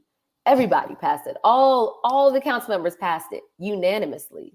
So if you're in a situation where you think you can vote your way out of that, who are you going to vote for? Because they're all serving the same exact goals, and they're implementing them in real time without our input. But Mayor Bowser has braids. Her hair is braided. So I didn't consider actually that she had braids. And when we did this paper, we didn't consider the braids. usually the problem is the bob. That's how we can tell that we could have a problem. Look at a little bit. Yeah. Well, yep, the little off filter a little bit. Just Yeah. So how do people participate in this, Bree? Is there an option for people who are not in DC, in the DMV area, to participate? How do people register? All that kind of good stuff. Yes. So this event is going to be in person in DC. So you can travel if you want to. We're not going to stop you. But this particular town hall does not have an online option. And yes, Ricky, I sure can talk about Saturday's Resist NATO panels. But yeah, so this one does not have an online option. So if you are local to DC, we would love to see you. If you would like to help out, you can always reach out to us. Shout out to who made the flyer. She did a great job. This is 11 to 4. So it's going to be a really great event. We're going to have food. We're going to feed y'all, which is why we love registration, so we can get numbers for catering. We're going to have performances. There's a few really dope DC local artists that are going to perform. We're going to talk. We're going to have, we want this to be as participatory as possible. So a lot of intergroup discussion, a lot of working through things, a lot of modeling that people can talk things through and come to solutions. And they don't need some Black person in a suit to tell them what they need or what they want or what they should do. We can do that for ourselves. We can figure that out for ourselves. We can have those discussions for ourselves. So that's what we really want to model with this town hall. The fact that empowering ourselves to come up with our own solutions and actually think through things outside of what we've been told a solution is, which is not one. So if you want to get involved in that, the Eventbrite is on my little name here, Pocket Crime Bill Town Hall.eventbrite. Please register. We have our DC Crime Bill position paper is on our website at pocketpower.org. And then we have all of our socials and all of that. And as Ricky says, there's also a lot of Resist NATO things coming up. So our BAP comrades are going to be speaking at the Resist NATO, and I think you also are speaking at Resist NATO, Jackie, this weekend. Yeah, the other NATO event this weekend. It's I'm gonna be at that one too. See you there, girl. It's a lot. So we gotta remember. You guys remind me when to put it down in the comments, because there are 2 of them and I get them confused. I do too. I know we were on the steering committee for both of them, so that's very confusing. But Saturday, you and Ricky are speaking at the Resist NATO panel. And that's Saturday evening at, what is that, St. Mark's Church? I'll be at New York Ave Presbyterian. Okay, New York Avenue Presbyterian. That's from 5 to 7. Earlier in the day on Saturday, Jibo Sobukwe, Anthony Rogers Wright will be on panels at the No to NATO panel counter summit earlier at St. Mark's Baptist Church on Capitol Hill. And then Sunday, there's a rally at the White House where I will be speaking, and some other stuff. It's NATO. And then we're doing all this because the NATO summit is here in Washington, D.C. This week, later on this week. Actually, no, it's the 7th to the 9th, I think. Yes. So, yes, all of that going on. And if people are not in DC and what PACA does have our ASSGs every second and fourth Wednesday, those are hybrid. So that registration is also always on our social media pages and our website. And the next one is, of course, going to be in a similar theme as all these things. It's going to be building dual power and local organizing. So we want to talk about organizing and getting organized and getting our people informed, organized to shore up a nice, strong resistance to all these things. And we can definitely do that together. Absolutely. Bree, thank you so much for joining us. We appreciate you. We appreciate PACA Crime Bill Town Hall.eventbrite.com. And you can always go to the PACA website, PACA Power, PACA Power.org. All right. Thank you so much, y'all. See y'all in these streets. Woo. Thank you. Thank you.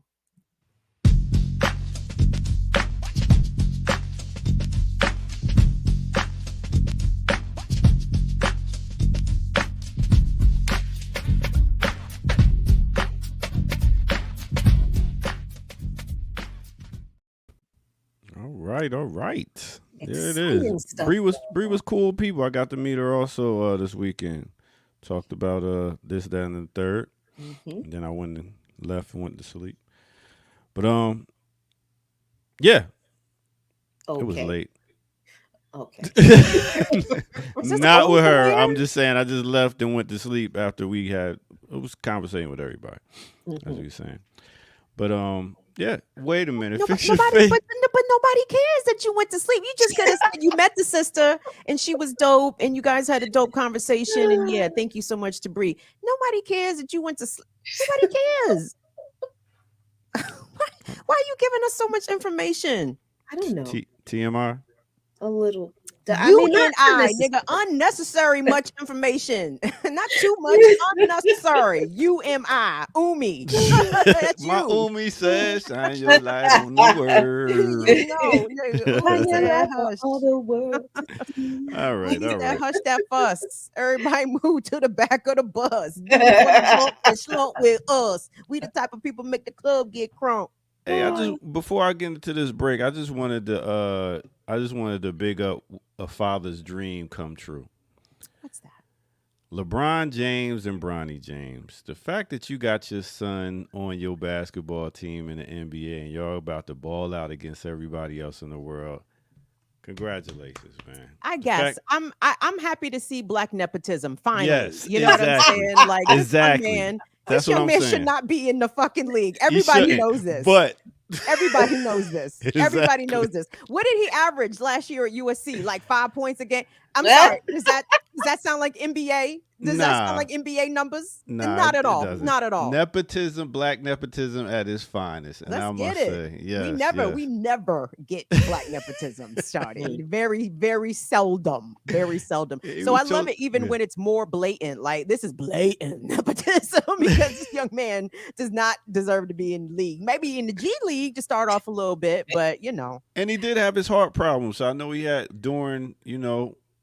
in the college, he had to get back to, regular shape and everything. But the fact that he was able to pull this off as the 55th choice, and LeBron is like, listen, you want me to stay here? What did he pull off exactly besides being LeBron James Jr.? Like, what did he pull off?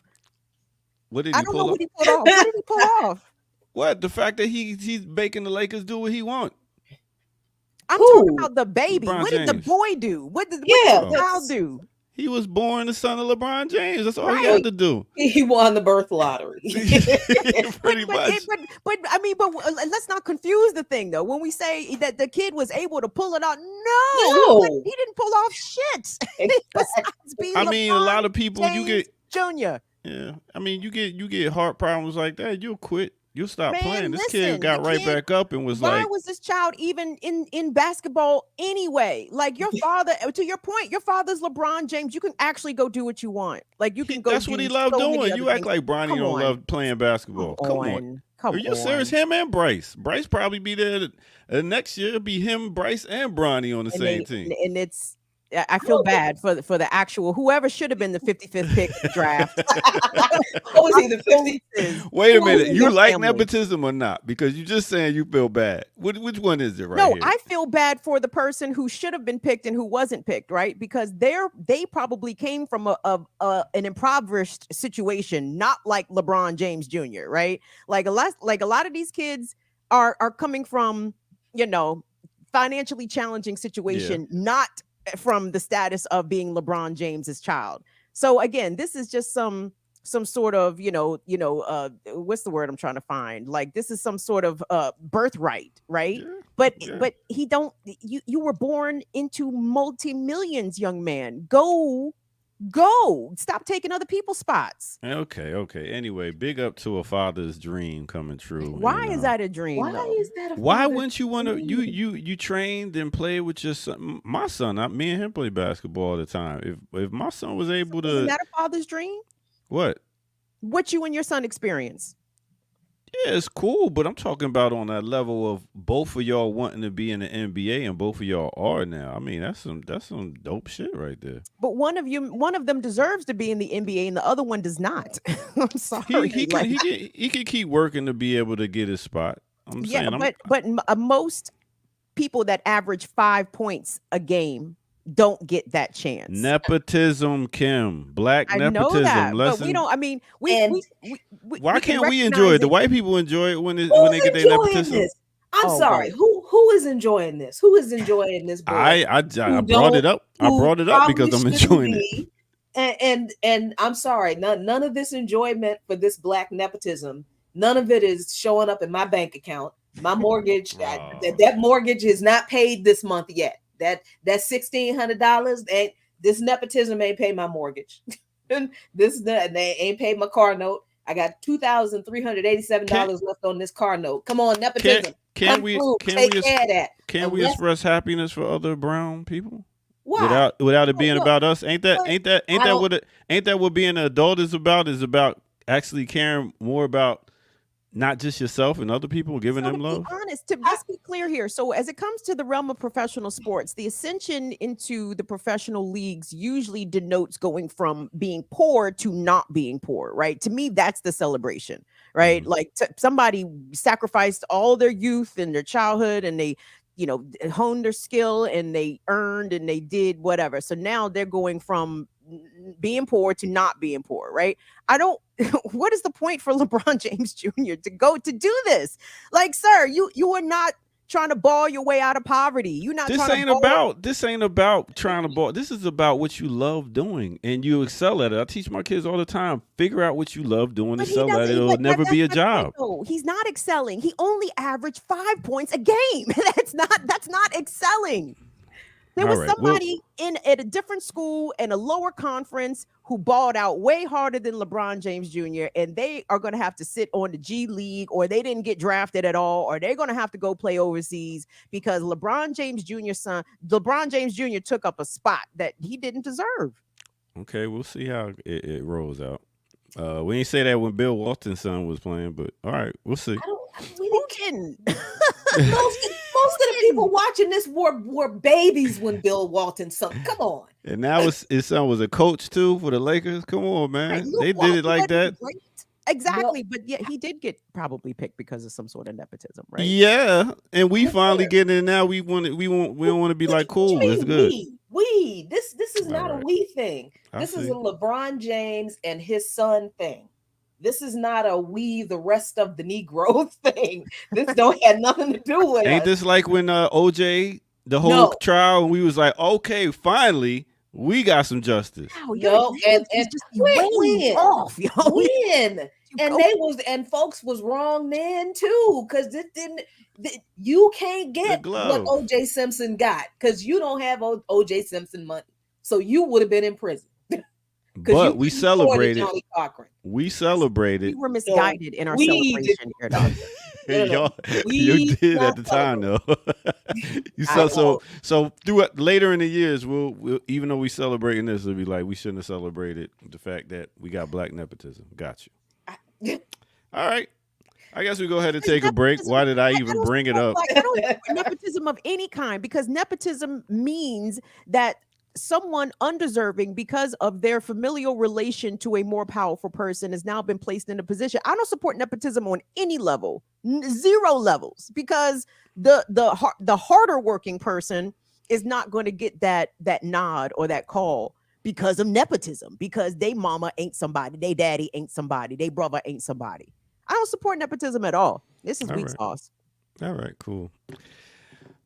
Big up fathers out there that's doing your thing.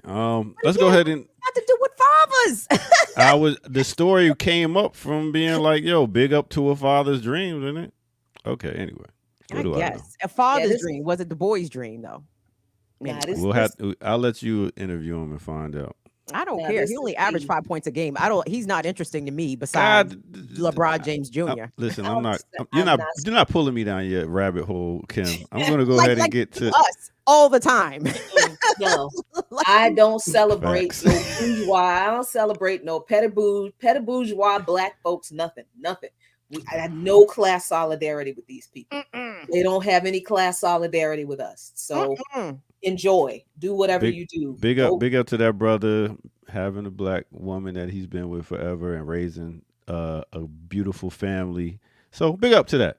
So I'm sure he has several black women. But you know, wow. I mean, why can't we just? Why we got to throw dirt on that man's name? Is it that bad? Is he that bad? Because you up here trying to uphold this man like LeBron. Like I'm trying to give props to a brother that's out here doing it, and he got his son doing it with him. What's the working class brothers that nobody ever talks about? How about I don't care about these celebrities who have all the money in the world to make the NBA bend to their will? Okay, good for you. All right, and that is exactly what it is. It is good for you. So I want to talk about the brothers who are doing their job in their communities and their families. These working class brothers, the truck drivers, the sanitation workers, the DMV workers, the nurses, and the anesthesia. I want to talk to these people. I don't care about LeBron James. Put him on my radar and I'll talk about him. All right, let's go ahead and take a quick break, and we're going to come back with some more because we got Ricky producing in the chat room. Let's go.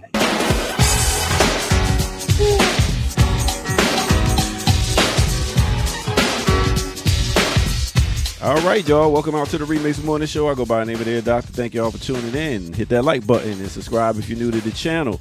Also go to patreon.com, become a member over there, and get footage that's rare. You can check out something we just dropped, which is the DC Live joint for the Remix Morning Show. Also, let me go ahead and you see I'm in the record store, as my man Prince would say, and I wanted to give a shout out to a group that came out and did a couple or maybe 3 songs that you might recognize.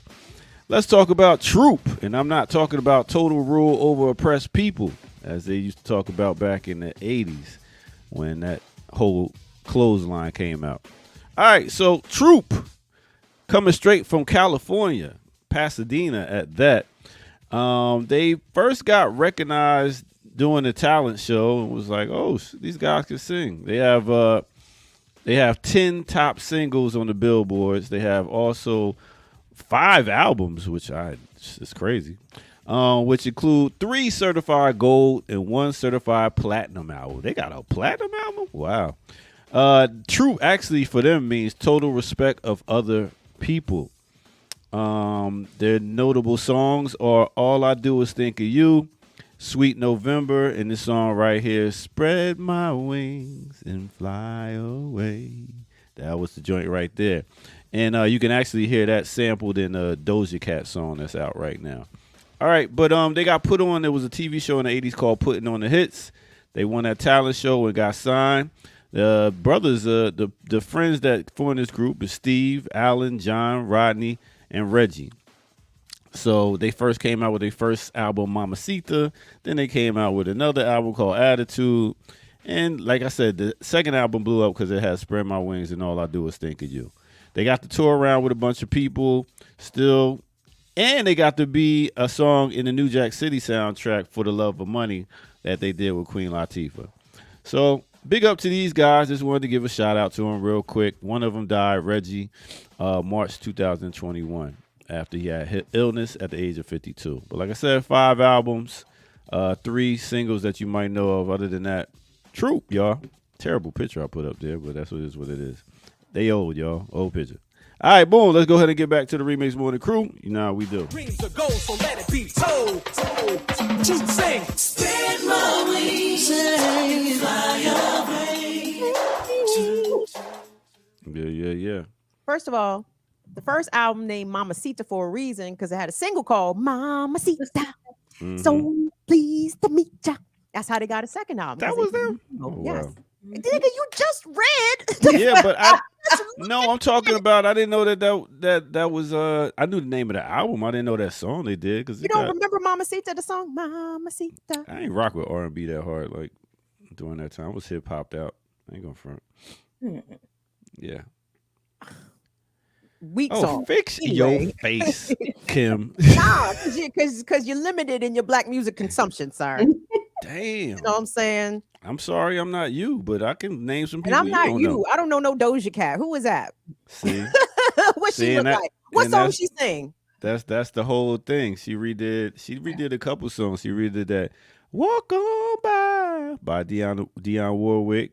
You know, that's a newer song that was on that Elvis soundtrack. She did a number of songs. Doja Cat is one of the it girls right now. I don't even know what she does. Does she sing? Does she rap? What does she do? She wear clothes? I don't even know what she does. A little bit of both. More of a rapper though. She's a pop rapper. I'm very confused by it. Exactly. So y'all don't know none of the new people, and intentionally though, with deliberately do very not. happy with that.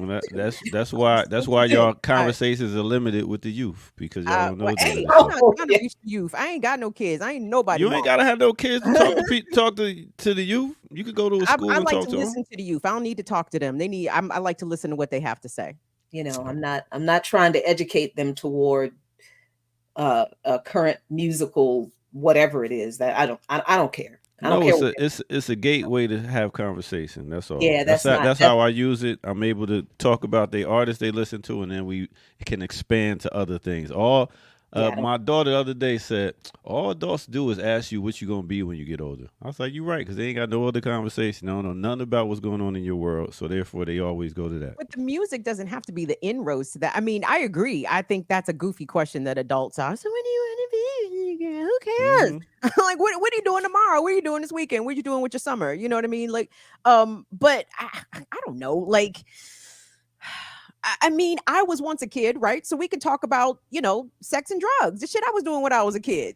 Yeah, but if somebody talked to you, if an adult came and said something about salt and pepper, you'd be like, oh, word, you know about that? And then you'd be more interested in what else they got to say. But I know we got some other stuff to get to. Don't let me drag you down this rabbit hole. Oh, they talk in the rabbit hole. No. Let's stay in the rabbit hole. No.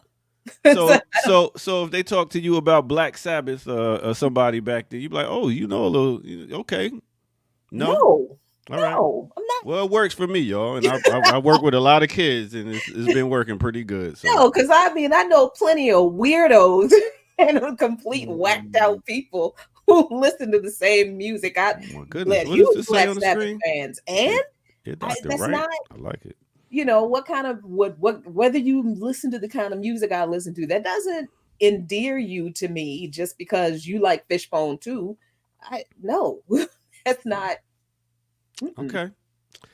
I look for commonalities and it usually works. So, what do I know? All right, I'll let y'all get back to it. We got about 12, 13 minutes. So, yeah. Hey, Dr. Do me a favor. Can you put up that link that I sent you?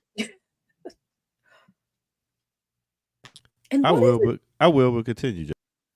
Oh, But were you what going is it? I don't think we've completely settled on what a Doja Cat is. Because I think I've seen a picture of this person and I I was see. confused by I'm like, what is she like going more beyond the theatrical presentation than say a Lady Gaga? I mean, with the provocative kind of weird, I'm not sure. I don't know. Anyway. Well, I the only reason I know Doja Cat at all is because of the look she gave at not this year's Met Gala, but I think last year's Met Gala, where she had a really creative outfit where she was a cat, right? And it looked cool. I mean, that's all I can say. Oh, that's a cool look. Who was that again? Doja Cat. Got it. Okay. But I don't know nothing about her. I can't sing none of her songs. Remember how the old folks used to do us, Jackie? Well, you didn't listen to rap, but that's what who I you did. listen, who you like Public Enema, what they sing. That's what the old folks always ask us about rappers. What they sing. What they sing? Yeah, I don't know what they sing. My favorite was one of my uncles asking me about Tupac, and there's a what's his name? What's his name? It's two what? Two packs. Two packs of what? God. Well, just listen to Doja Cat, Allegora Hills, and you'll hear the sample. All I do is think about you. That's Is the it only good though? reason. You just tell me, It's is there good. I like how quality she. to I the like how sample? she spit. And then how she. Yeah. Anyway, Oh, later. Big up to Ricky and her revolutionary ride. Yeah, let's talk about that. let's talk Yeah, about the Revolutionary let's Ride. talk First of all, about that. Jackie, have you seen what the people them have done in a month? Have you seen what the folks have done in a month? The people have responded. They have responded in an amazing way. Y'all are amazing. And way quicker. As much as ear doctors bombing on our people about being late and shit, look at my people on time, early, Mm, okay, mm, coming through mm, with the Skrilla. And mm. listen, we're so close to being fully funded to the 5K. Let's just go all the way, kids. Let's just push it. You know what I'm saying? Let's push it to the end, push a T, push a aura out this joint. Ricky's Mhm. revolutionary ride is on the horizon, y'all. And we just need y'all help to get to the promised land. Yep. So Mhm. listen, if again, I'm only asking for $5 at this point because again, y'all have showed up and showed out. And I want to thank everyone that has made big donations, small donations. Mhm. I'm looking for your doctor's donation. I don't think I've seen it, but that's okay. If you're late, if you're a little tardy to the party, you have plenty of time. Ear doctor, can you drop the link into the chat for me, please? Or if one of our illustrious mods, I'm James. anonymous.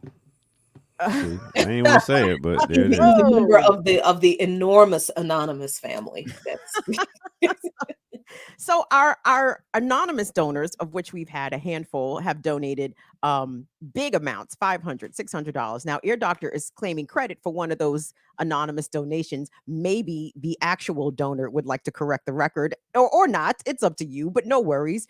Listen, $5 on the jam. That's all we need you to do is throw down 5, 10, 20 on it. Franny French, put your card in your wallet. Franny has already thrown down I 3 know. donations. Some people we need to stop from contributing again. Just to save yourselves. Because we can't have everybody homeless Right. in the revolution. We can't we appreciate y'all, Franny. We love you because we know that you got us. We know, Yes. but stop it. Put your purse down. You've done enough. You've Thank you. enough. You've done quite enough. But the rest, y'all, I mean, and I'm only talking to people that have not yet donated. To everyone that's donated again, thank you all so much. You guys have killed the game. But if you haven't donated, please, I'm sorry. I know I hit I'm my that says run it, but Yep. I'm trying to ask it way I'm trying to ask it nicer than just run them bucks. No, But no, no, be nice about it. Come on. Mm-mm. run them dollars where them dollars at. Shout out to Gangsta Boo, where the dollars at. So yeah, guys, just get us over the hump. We're so close to 5K. I'm very excited to present the ride to Ricky when we get it. So it's going to be here super quick. And only reason we've able to gotten as far as we have is because you guys showed up. And y'all didn't hesitate. Y'all didn't bojangle. Y'all didn't bullshit. Y'all said, "Oh, Ricky needs a ride. Bet no Mhm. problem. We got her." So thank you, thank you, thank you, and thank you. Absolutely. I mean, this is really like one of the most beautiful things I've seen people in organization, involved in organization do. I mean, it's just, I love us. I love us a lot. But you know who I don't love at Who? all? We don't love them hoes. Who don't we love? I'm sorry. I don't love these hoes. I do Ooh, not love these two. I the kids don't call them love the these. 304s these days. And so when you hear 304, if somebody makes it say something about somebody being a 304, that mean hoe. That Well, means these hoe. two 304s, really, Gavin Newsom is going to, and thank you, Ricky, for reminding me of this, because I saw this the other day and I was like, say what? Okay, I can't deal with this right now. So Uh-oh. What he do? Gavin Newsom is oddly, strangely, um, debuting a podcast with Marshawn Lynch. What? Wait a minute. Hold on. Why is Marshawn Lynch steeping so low to do a podcast with a fucking Now, I was elected done with Gavin Newsom? Marshawn, and I love me some Marshawn, but I was kind of done with Marshawn when he did the whole visiting the stock market thing and how that just, oh my God, that was just Well, such you know Marshawn. manufactured coonery in that mess. Mar- But he know how to politics. He's got the chops, no, right? He's I got it for the know, whites, but I some went know, and totally for it. I just had to keep reminding myself that man don't have the politics. Don't. You got too He's a many ball chaser. expectations. He chased the football, the foosball. We gotta be, we gotta give our folks some grace here. You know what I'm saying? lower, Not lower everybody your Jim Brown. expectations, Jackie. He ain't got the politics. Now we want to give him grace. And even Jim Brown ain't Jim Brown. You know what I'm saying? So and Jim Brown out here radical and putting his hands on women's. So, you take it Yeah. all in stride. So here's why this is weird, other than just the fact that it's Gavin Newsom and Marshawn Lynch. I don't, but it's weird because this podcast is launching right before the Democratic National Convention, right before the DNC, right after this first debate, where it is obvious to the Democratic Party that Joe Biden can't be it. And they are scrambling, trying to figure out, okay, if it's not going to be Joe Biden, who are we going to put in this place? And lo and behold, Gavin Newsom pops up with this new podcast that's going to debut right before. So it says in the article, the Wait, Democratic governor will premiere a still the weekly governor. I'm podcast. sorry, that was my first question. Isn't he still the governor? He's still the Yes. governor of Yeah, he's California still, doing yeah, a podcast? he's still a governor. Yeah, he's still a governor of Oh, well, California. when's Westmore podcast finna drop? Because since governors Girl, just got time and shit to be all doing of this, podcasts. the shenanigans from the Democrats right now are going to be on a level of epicness that I don't think we've seen in a while. So it says the Democratic governor will premiere a weekly podcast opposite the former NFL star running back Marshawn Beast Mode Lynch and his agent Doug Hendrickson. Both are friends with the governor, who advisors say has been planning a new program for more than a year. A new program. Program of what? A new podcast? What is that the program? It's the Now program. the program is, this is how I'm going to normalize y'all saying my name, because I'm going to be the next Democratic nominee, because Joe Biden ain't going to make it to the convention or through it. The Wednesday announcement for, this is what the podcast is called, Politickin', with an N at the end, with a yeah, which debuts July 15th on iHeart Podcast, comes as the Democratic Party grapples with the chaos unleashed by President Joe Biden's politically disastrous debate.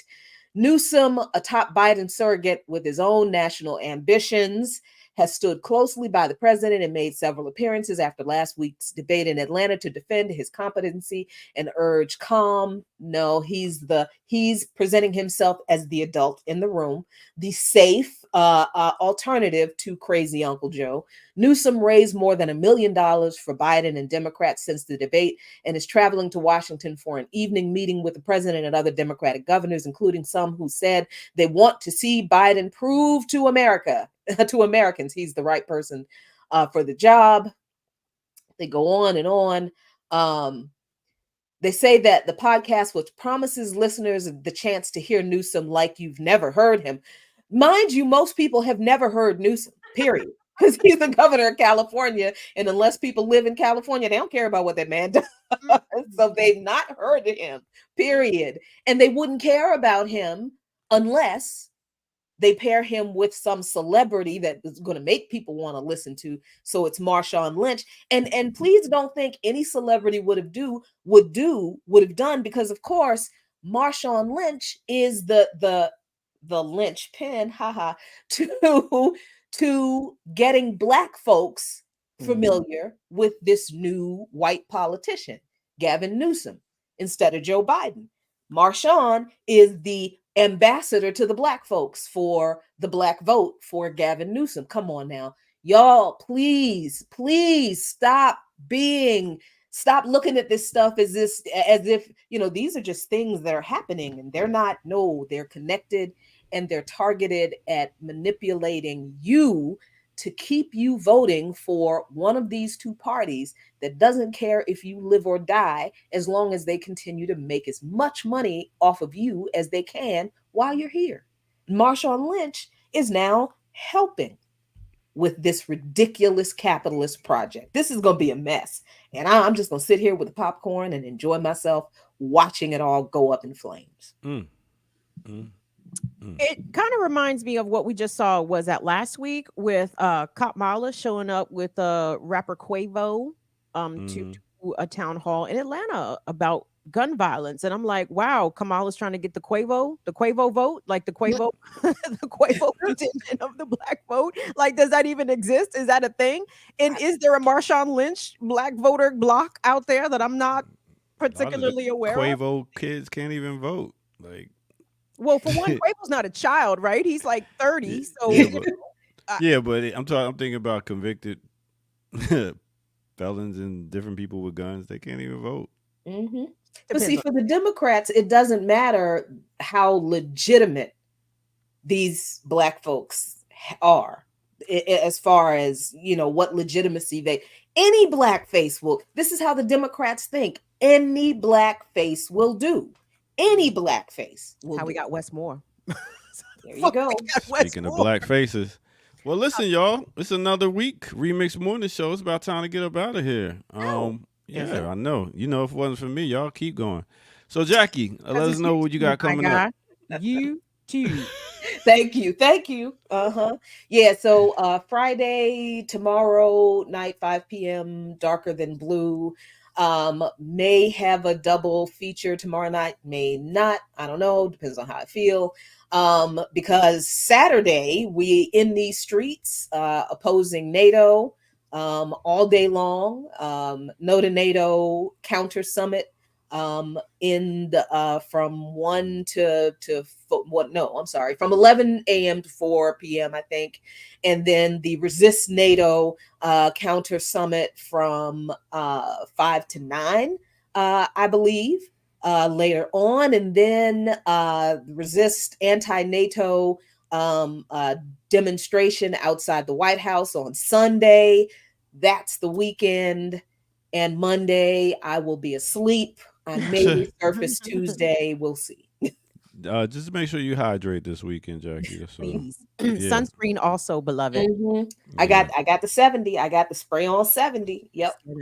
And what about you, Ken? What you got going on? No show on Friday. Praise the Lord Jesus. We are giving ourselves the day off. Oh, nice. Little mental health break. But we getting some crabs. My mama's getting crabs on Friday in lieu of. They got this stuff called red. You might want to let her know about it. All right, so let's go ahead and. I don't know what it is. I don't know who mistreated you as a baby.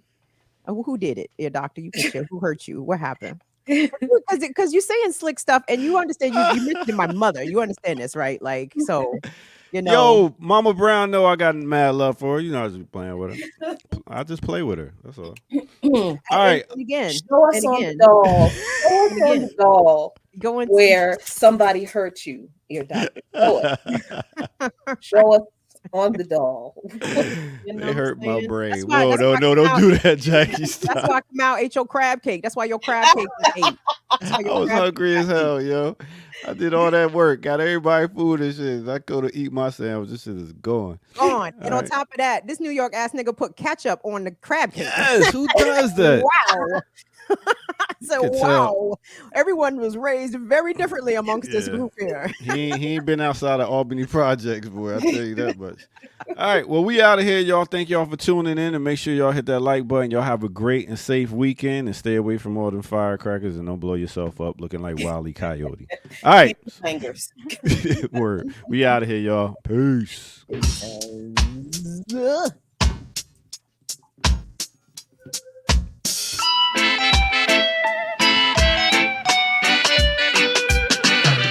See me in my heels and ting.